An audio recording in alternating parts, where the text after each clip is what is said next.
Nós iremos discutir aqui alguns exercícios do nosso livro texto. No exercício 6, que você vê aqui na tela, nós temos um mapa. Nesse mapa, nós temos aqui um sistema XY, um plano cartesiano, a origem do plano cartesiano, que vai servir como referência para a continuidade do nosso exercício. E temos uma série de perguntas feitas a respeito desse mapa. E as nossas respostas, naturalmente, serão aplicações dos vetores. Então vamos lá aqui aos itens, né? Vamos aos primeiros 6 itens aqui, que eles são mais simples. Utilize papel quadriculado e desenhe o vetor posição PA, que corresponde à cidade de Araguaçu. O vetor posição PD, que corresponde à cidade de Diamantina. O vetor posição PJ, que corresponde à cidade de Jacobina. O vetor correspondente ao deslocamento D1 de uma pessoa que parte de Araguaçu e vai até Diamantina. E o vetor deslocamento D2, que a pessoa fez agora de Diamantina até Jacobina. E o deslocamento resultante dessa pessoa. Vamos então aqui. Retornamos ao mapa. Vamos começar. Primeiro nós iremos identificar ou localizar a cidade de Araguaçu por meio de um vetor. A origem do nosso vetor vai ser a origem do nosso sistema de referência, porque nós estamos localizando essa cidade com relação a essa referência. Para nós representarmos uma posição de um objeto qualquer, a gente precisa de uma referência. Você representar a posição com relação àquela referência. Então, qual a posição da cidade de Araguaçu com relação a esse ponto de referência? Esta posição é dada por este vetor, que é o vetor dA.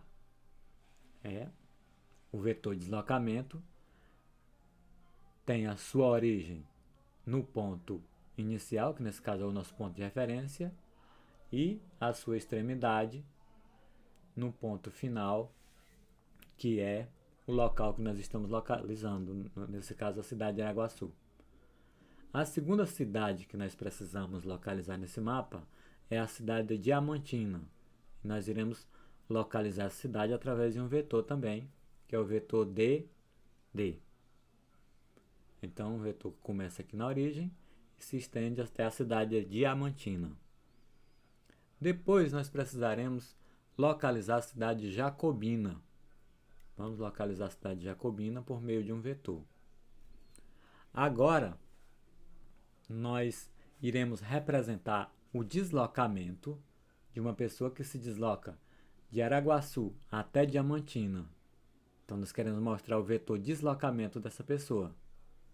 Ou seja, é uma seta que tem a origem no ponto de onde ele partiu e tem a extremidade no ponto onde ele chegou. Muito bem. Eis aqui o nosso vetor deslocamento D1. Depois a pessoa se deslocou de Diamantina para Jacobina. E para nós representarmos esse deslocamento, nós desenhamos uma seta com a origem no ponto de partida e a extremidade no ponto de chegada. Então aqui está o vetor D2. Detalhe: esses deslocamentos aqui são sempre linhas retas. Pode ser que para a pessoa vir de Araguaçu para Diamantina, ele tenha vindo por uma estrada, é o mais natural, por uma estrada com curvas, com irregularidades. Mas o deslocamento é sempre a distância em linha reta.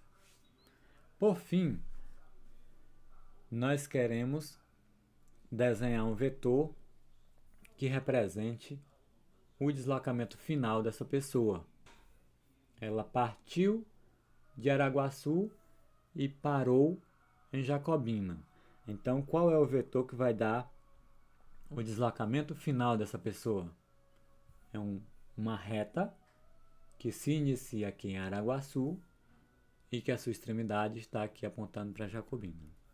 Pronto, então esse aqui é o vetor deslocamento. Então, nesses 6 primeiros itens, tudo que nós tínhamos de fazer era isso, era desenhar vetores. Esses 3 primeiros representando posições com relação a uma referência e esses 3 últimos representando deslocamentos. Então nós aprendemos ou colocamos em prática a localização de pontos e a representação de deslocamento por meio de vetores. É muito importante que vocês tenham visto as videoaulas anteriores que eu enviei sobre a definição de vetores e as operações com vetores, para que você compreenda melhor as aplicações. Claro, as videoaulas não dispensam uma leitura no livro. Você pode e deve ler o seu livro para compreender melhor, complementar a aula. Bom, voltando para os itens da questão, nós não resolvemos ainda os itens G, H nem o I. No item G, nós vamos medir no mapa o módulo do vetor resultante, vetor de deslocamento, e nós temos de dar a resposta em centímetro com número correto de algarismos significativos. Depois, nós temos de representar a diferença vetorial, que tem como resultado o vetor de deslocamento, ou deslocamento resultante. E, por fim, nós precisamos indicar a soma vetorial, que tem como resultado o deslocamento resultante. Vamos lá. Aqui eu já tenho todos os vetores desenhados. E o item G pede para que eu faça uma medida desse vetor com uma régua. Isso é recomendado que você faça no seu caderno. E você represente o resultado com um número correto de algarismos significativos. Eu vou imitar aqui uma reta. Com minha régua aqui, ela é pequena, eu estiquei a régua. Então, na minha régua, esta reta, que é o vetor de deslocamento dr, ela mede 1 cm, 2 cm, 3 cm, mas não chega a medir 4 cm. Então, a partir do terceiro centímetro, eu vou contar aqui os milímetros. 1, 2, 3, 4, 5, 6. Mas eu percebo que ela passa um pouquinho do 6. Então, eu tenho 3 centímetros, 6 milímetros e mais alguma coisa. Esse mais alguma coisa, eu não tenho como ter certeza, porque eu não tenho uma escala na régua que seja menor do que milímetro. Eu só posso medir com precisão os centímetros e os milímetros. O que for menor do que o milímetro não dá para eu medir com a régua. Então, para representar essa parte que eu não sei, eu vou ter de dar um chute aqui. Vou fazer uma aproximação baseada no olhômetro. Eu vou dizer que essa medida corresponde a 3 centímetros, 6 milímetros e mais meio milímetro. Essa parte que eu não conheço, vou dizer que é meio milímetro, então ficaria a medida toda 3,65 centímetros. Percebam, essa medida tem 3 algarismos. Esse algarismo é um algarismo correto, exato. Eu tenho certeza dele porque eu sei que eu contei 3 centímetros aqui. Esse outro algarismo representam os milímetros. Eu tenho certeza porque eu contei 6 milímetros aqui. Esse algarismo aqui é duvidoso, porque eu não sei exatamente se esse pedacinho que passa aqui do sexto milímetro corresponde a mais meio milímetro, ou 1/3 de um milímetro, ou 1/4, ou 1/7. Eu não sei. Eu chutei. Então, ele é um algarismo duvidoso. Quando eu represento uma medida dessa maneira, com todos os algarismos corretos, que eu tenho certeza, mas o primeiro algarismo duvidoso, então eu estou utilizando o número de algarismo significativo de forma correta.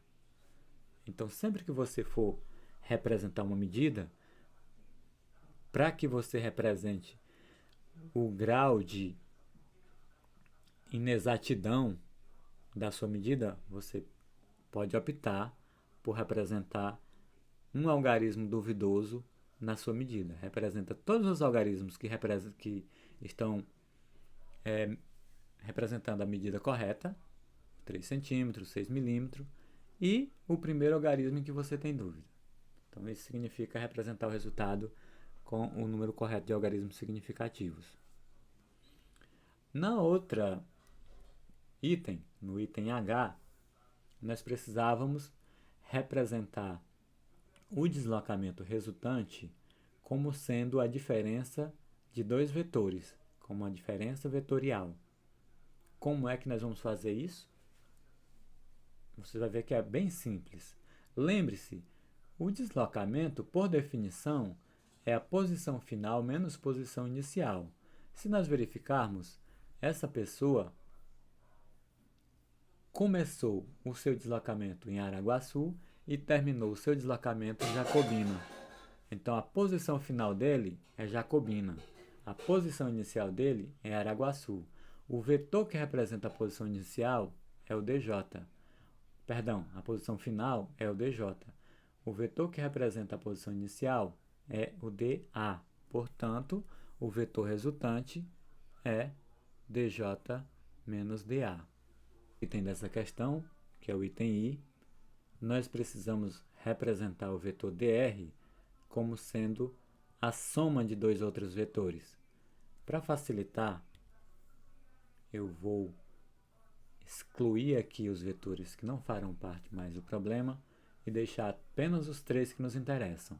Se você assistiu às videoaulas e lembra da regra do polígono, aquela construção geométrica que nós utilizamos para determinar a direção e o sentido do vetor resultante quando nós estamos somando dois ou mais vetores, lembre-se, nós desenhamos o primeiro vetor, desenhamos o segundo vetor de tal forma que a sua origem comece na extremidade do primeiro e o vetor resultante começa na origem do primeiro e se estende até a extremidade do segundo. Então, a forma como esses três vetores estão arranjados mostra que o vetor DR é a soma vetorial do vetor D1 mais o vetor D2. Dessa forma, nós concluímos a questão 6. Esse é o item G, o item H, o item I. Vamos para a próxima questão.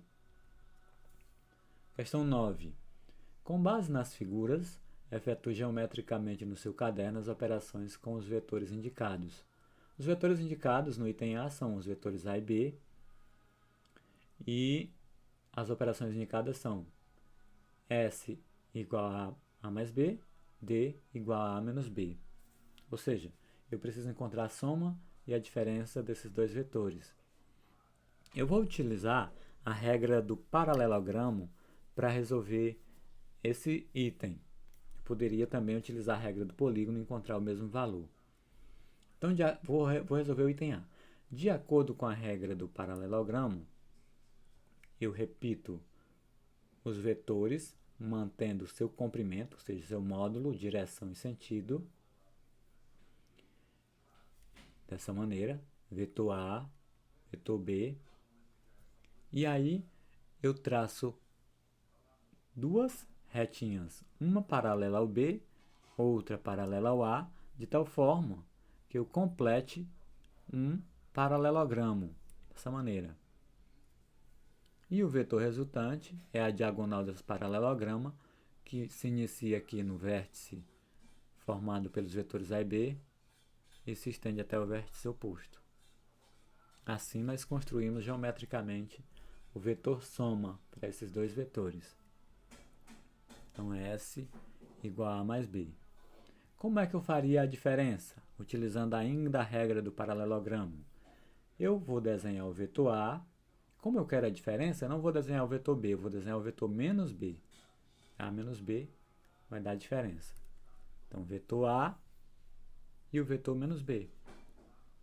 Eis os dois vetores. Agora eu completo o paralelogramo e desenho a diagonal. E essa diagonal vai representar D, que é a diferença dos dois vetores. Se eu quiser determinar o módulo, o comprimento desse vetor ou o comprimento desse vetor, como é que eu faço? Eu utilizo a lei dos cossenos, que eu falei para vocês na aula, na videoaula sobre os vetores. Só que nesse caso, aliás, nos dois casos, o ângulo entre os vetores A e B é um ângulo de 90 graus, o cosseno de 90 é zero, portanto a fórmula se reduz à fórmula de Bhaskara, perdão, ao teorema de Pitágoras. Então eu determino o módulo dos vetores. Nesse caso, porque eles são perpendiculares, eu determino utilizando o teorema de Pitágoras. Muito bem. Vamos então resolver o item B. No item B, eu tenho os vetores C e D e quero determinar a soma deles, utilizando a regra do paralelogramo e utilizando a regra do polígono.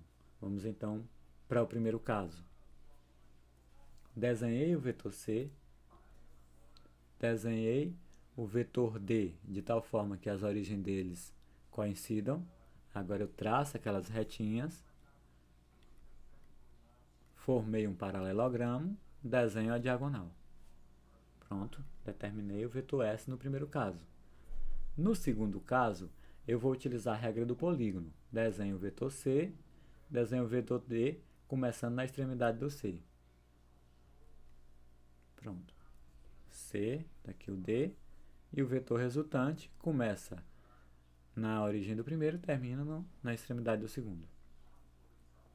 Vetor S nesse segundo caso. Se eu quiser determinar o módulo do vetor nesse caso, eu utilizo a fórmula que é a lei dos cossenos.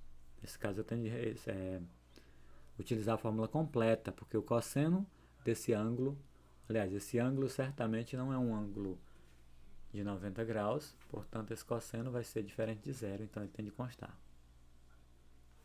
Vamos então para a próxima questão, questão 15. Uma moeda é lançada verticalmente para cima, atinge a altura máxima de 5 metros e cai exatamente no ponto de origem 2 segundos depois de lançada. Admitindo-se que o tempo de subida é igual ao tempo de descida, qual é o modo da velocidade durante a descida? Depois, qual é o modo da velocidade instantânea no ponto mais alto de sua trajetória? E depois, por fim, qual é o modo da velocidade média do percurso todo? Estou representando aqui a moeda. A moeda foi lançada para cima, atingiu uma altura máxima, 5 metros, e depois caiu. Então ela tem um deslocamento de 5 metros subindo, mais um deslocamento de 5 metros descendo. Ela caiu exatamente na mesma posição em que ela foi lançada, de onde ela foi lançada. Ela demorou 1 segundo para subir e mais 1 segundo para descer. Como é que eu calculo a velocidade média da moeda na descida? Eu faço esse cálculo lembrando que eu quero apenas o módulo, né? Eu sei que a fórmula da velocidade média é essa, é deslocamento dividido pelo tempo. Inclusive, a direção e o sentido da velocidade média são iguais à direção e o sentido do deslocamento. Mas eu não estou preocupado com a direção e sentido no item A, porque eu só preciso calcular o módulo. Então, o módulo da velocidade média vai ser o módulo do deslocamento, que é 5, dividido pelo tempo que demorou para cair, 5 dividido por 1, 5 metros por segundo. Vamos então ao item B. Qual vai ser o módulo da velocidade instantânea no ponto de máxima altura? Ora, ele sobe, quando atinge a altura máxima, ele tem de parar. Se ele parou, a sua velocidade nesse instante, no instante em que ele atinge a altura máxima, é nula. Então, a velocidade no ponto de altura máxima é igual a zero. Quando eu escrevo o m, é a velocidade média. Quando é velocidade instantânea, ou só velocidade, eu não escrevo m. No item C, qual o módulo da velocidade média do percurso todo? Então, eu preciso calcular o deslocamento total para encontrar a velocidade média no percurso todo. O deslocamento total pode ser dado com uma posição final menos a posição inicial. Só que o objeto começa e termina na mesma posição. Quando eu fizer essa diferença, vai dar zero. Então, a velocidade total, aliás, a velocidade média total é zero. A última questão, nós temos aqui a questão 18. Um carro desloca-se com velocidade de módulo constante na pista, ilustrado na figura a seguir, e gasta 1,5 horas para ir do quilômetro 0 até o quilômetro 40. Então, ele percorreu 40 km numa trajetória curva, numa semicircunferência, numa meio circunferência. Reproduz o desenho no caderno e desenhe na figura o vetor velocidade instantânea nas posições 0, 20 e 40 km. Então, nós precisamos representar a velocidade instantânea do móvel, do carro, nessa posição e nessa outra. Eu falei para vocês que a velocidade média, ou a velocidade instantânea, ela aponta sempre no sentido do deslocamento. Se o móvel nesse ponto está deslocando para cima, a velocidade aponta para cima. Se nesse ponto ele está se deslocando para a direita, a velocidade para a direita. Nesse ponto ele está deslocando para baixo, a velocidade aponta para baixo. Então, a velocidade é tangente a essa curva em todos os pontos da trajetória. Quando a trajetória é uma curva, o vetor velocidade é tangente a essa curva em todos os pontos. No item B, nós precisamos calcular o módulo do vetor velocidade média de todo o percurso. Lembrando, a velocidade média é o deslocamento dividido pelo tempo. Nós precisamos apenas do módulo. Percebam, ele partiu nesse ponto e parou nesse ponto. Então, o módulo do deslocamento dele, lembrando que o deslocamento dele vai ser essa distância aqui em linha reta, o módulo dessa distância aqui é 25,5 km. Então, quando eu for calcular a velocidade, eu pego o módulo de deslocamento, que é 25,5, divido pelo tempo, encontro a velocidade média. Só o módulo dela. No item C, calcule a velocidade escalar média de todo o percurso. Para saber a velocidade escalar média de todo o percurso, é a velocidade escalar.